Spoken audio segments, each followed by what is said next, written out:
How to eliminate a player with your first touch. So we're going to be looking at two different clips, two similar scenarios, but two different outcomes.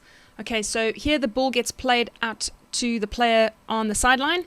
Okay, so notice where he's positioned, look at the positioning of the defender, okay, where his feet are. He receives the ball ahead of the defender, so we call this the advantage line. Okay, if you had to draw a line between the two players, you want to ideally try and receive the ball ahead of the advantage line so that we can utilize the space ahead.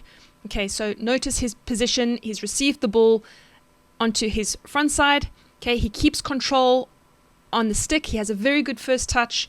He's got the ball on his stick all the way through the movement. Okay, he's using the width of the field.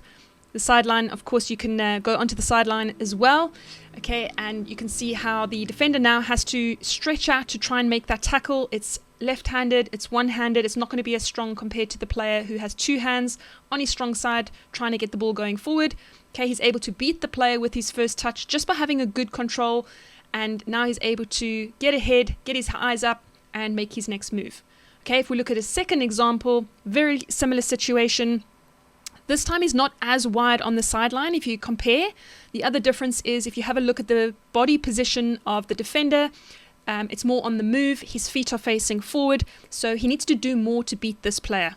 Okay, so if we just break it down and you see again, he does try and receive the ball ahead of him. Okay, so technically is ahead of the defender here, but because of the speed and you can see in the acceleration position he's in at the moment, he's going to probably have to do more to beat him. The difference as well is the ball spills out. Okay, so his control isn't as good this time round, which basically means it becomes a 50-50. Okay, the Dutch with a lovely reach is able to get a stick on there. Because the control isn't as good, he now loses the ball. Okay, so a couple of different examples, very subtle changes between the two has a completely different outcome. When we go back to the first example, you can see the defender's body position. He's slightly more static. Okay, he's also using the full width of the field, and his control is much better, keeping the ball on his stick throughout the movement, okay, and using the space ahead. So there's an example of the importance of our first touch and how you can beat a player without any fancy tricks, just having a good first touch and keeping control of the ball. If you're a hockey player over 35 looking for ways to improve and take your game to the next level, check out my free training I put together called The 4 Ways to Modernize Your Game. You can find the link in the description or head to my bio to get instant access.